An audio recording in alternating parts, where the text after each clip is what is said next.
If you're a sports chiropractor and you're getting into working sideline events or game coverage, congrats, that's amazing. I love that for you. I was in your shoes about a year ago when I first started working sidelines.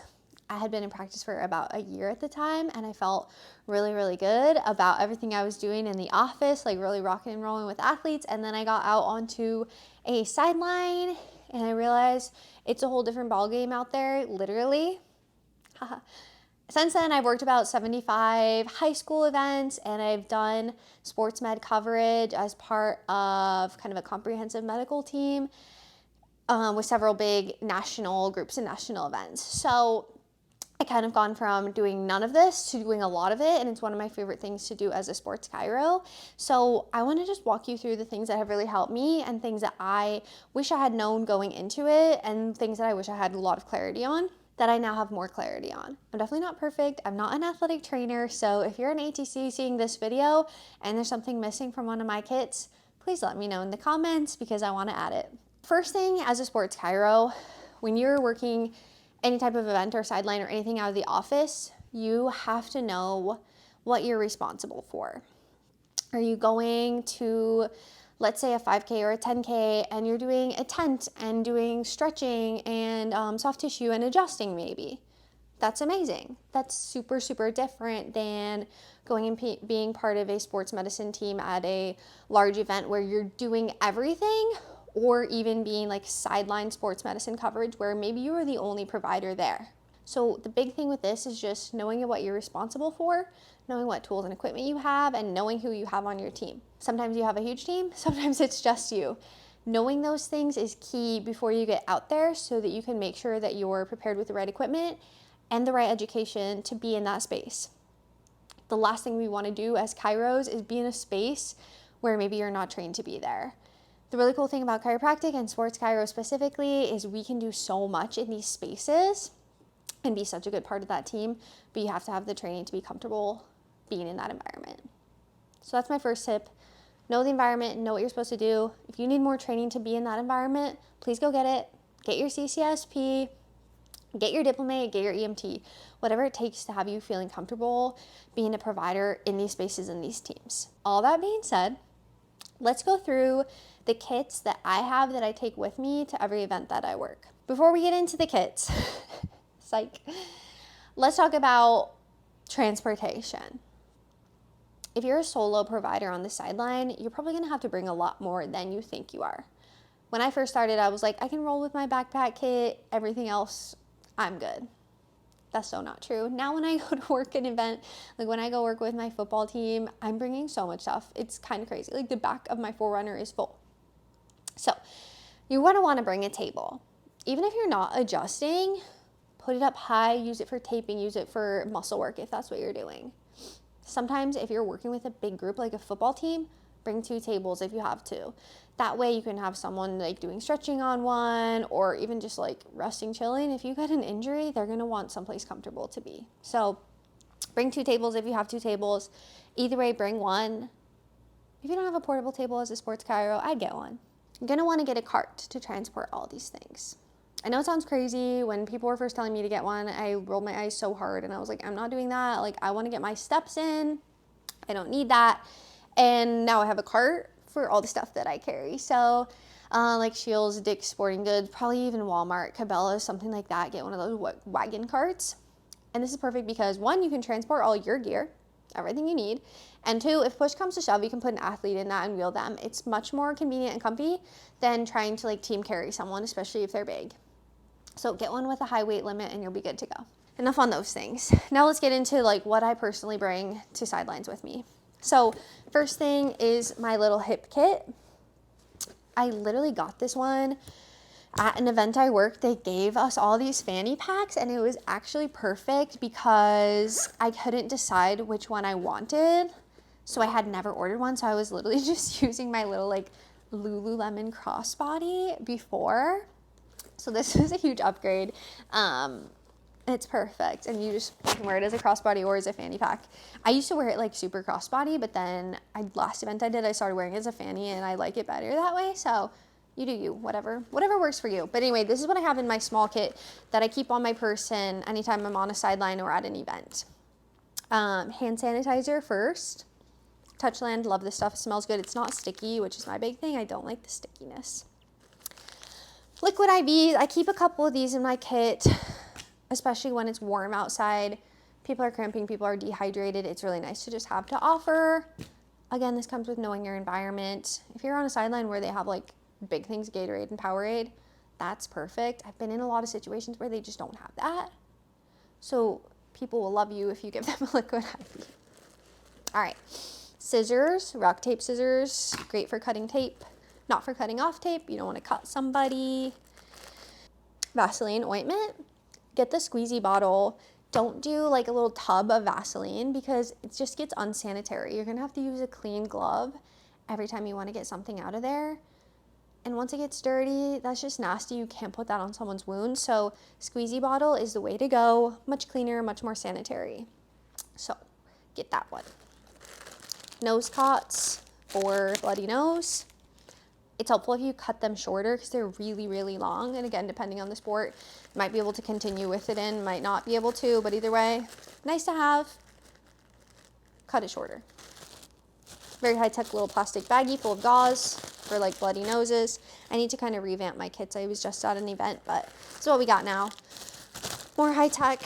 This is a bunch of Band-Aids, gauze, alcohol, wipes, things like that, just for a little bit of blood management, wound management out in the wild. I also have tweezers in here. Always good to have for getting a splinter out. I work with fencing athletes, and I was very shocked at how many little metal splinters I was getting out just from their weapons. So good to have that. Same if someone like gets a bee sting or something, you want to get the stinger out. Good to have those. I also have a little pair of nail scissors if athletes have a little hangnail or a nail that's broken. That's really nice to have. Then I have some topicals. These are little CBD cream samples that I got. Nice to have is just for if someone has like an achy muscle or they just want something done, rub that in there. People love it. Careful giving CBD to, high school athletes or college athletes. I tend to use the CBD just on my adult athletes or my recreational athletes, and I'm always asking. Tiger Balm, people like the warming. I also have China Gel. I just don't have any in the kit right now because it's all used up. But those are kind of nice topicals to have just to offer if someone has like little muscle strain. Not much you can do in that situation, but sometimes a topical feels really nice. Then I have some taping equipment, just like basic white tapes, some Tear Light, some Coban Power Flex, and some little tape just for like fingers, little things like that. So not a comprehensive tape kit in here, but really good for like quick fixes, right? A quick wrist, quick little bandage situation, more alcohol pads. And then in the front, just a bunch of gloves. Anytime there's blood, you got to get on gloves. Otherwise kind of nasty. A lot of times I'll also put gloves in my pocket, or I'll even put on a pair of gloves like when I'm out in events I'm wearing gloves at a lot is going to be taekwondo, just because there's a lot of blood involved pretty often. Same thing with football. Sometimes I'll run around with one on. I'm also just kind of weird about my hands getting dirty, which sports and being weird about being dirty don't really go together, but I like to have gloves easily accessible.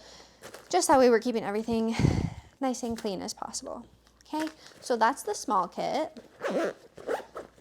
I even take this with me to like big events I work where everything else is provided, just because I like to have it right on me. Like if you're taping and you're kind of running around, it's nice to not have to go back and forth to kind of home base. You can just have it right there. Having your own scissors on you is super nice too. Okay, now we'll get into kind of my bigger kit. So this is like the backpack kit that I use. It's actually a camera backpack.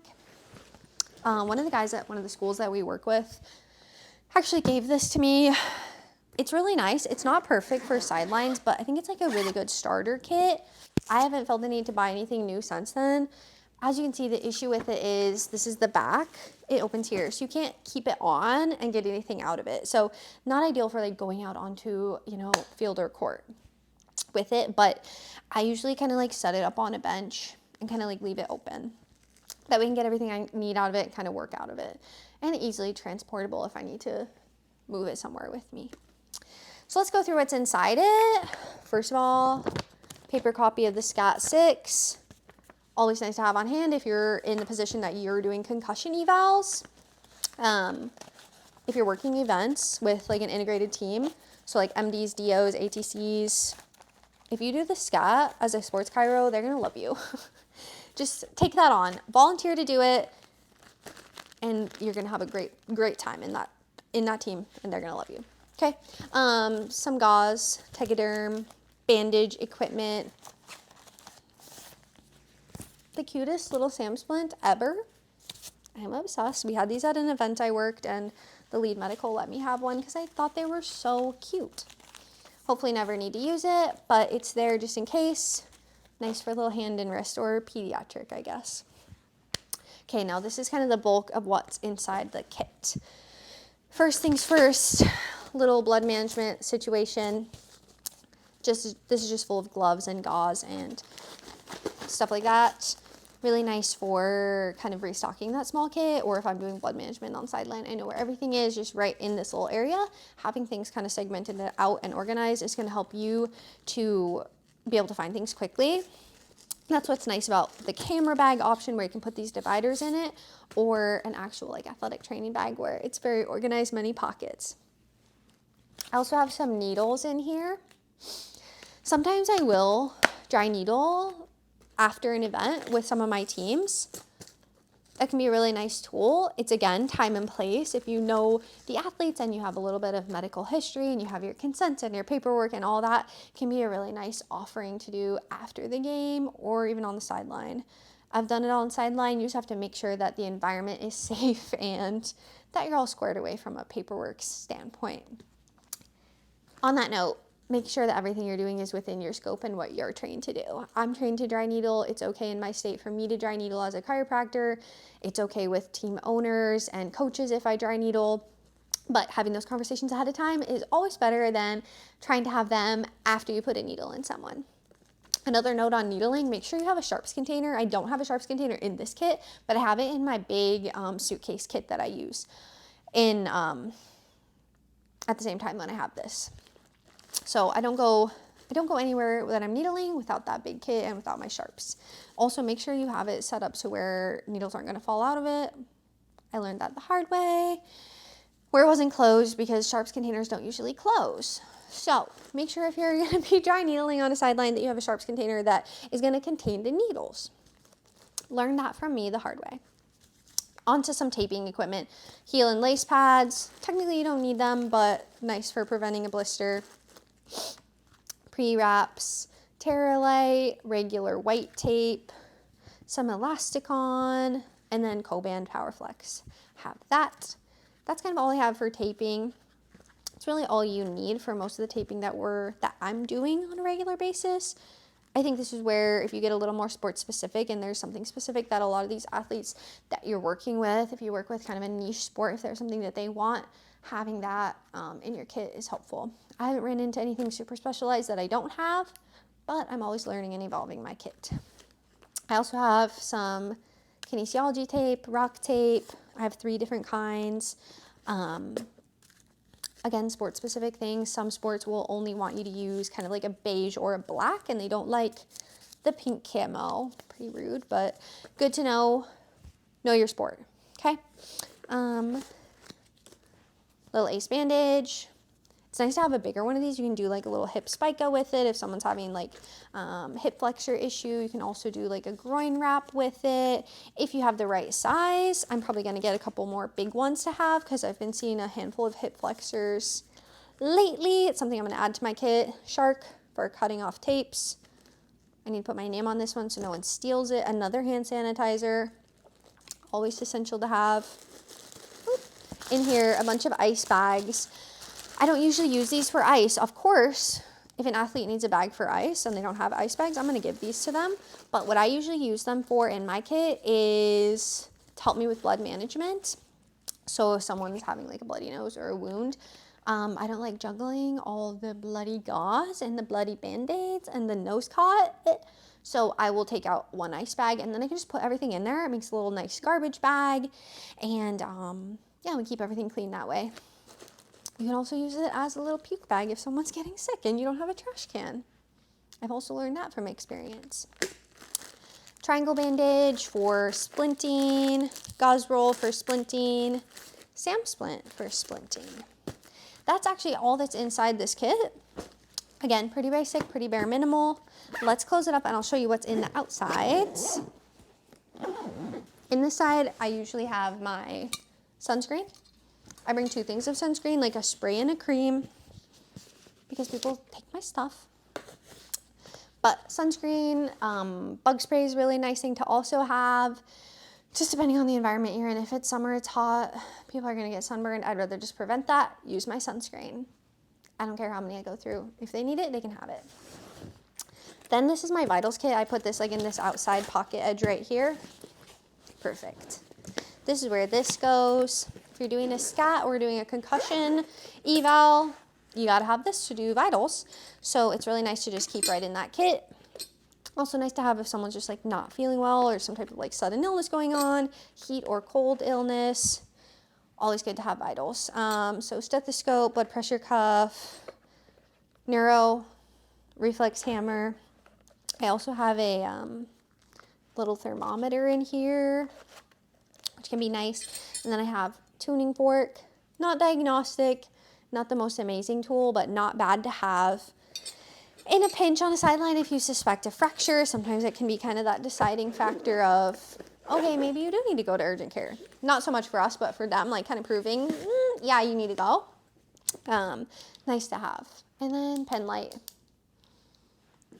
I usually actually keep the pen light kind of on the belt of my bag, just because I work in sports so often where there's concussion risk, you know, football, taekwondo, where there's a lot of potential for blows to the head. A couple things I don't have in my kit that I want to add, like a full-on manicure kit with like a file, because maybe you have nice nails and you don't want to just hack away at them with the scissors. I think a file's nice. Other thing I want to add is get some of those like little hand warmer heat packs. That way, if someone has like menstrual cramps or just heat's feeling good on their muscle, we can do a little bit of that. Those are 2 things I want to add. If you have more ideas for things I should add to my sideline kits, let me know in the comments. Be sure to like and subscribe. My goal with this channel is to kind of just talk about my experiences in sports chiro as a young doc, someone that's really fresh out of school, kind of getting going in this world, things that I've had to learn kind of the hard way and things that really good mentors have taught me. Maybe you don't have access to that mentor, so I'm just going to share it all on here and we can learn together to elevate sports chiropractic. Thanks.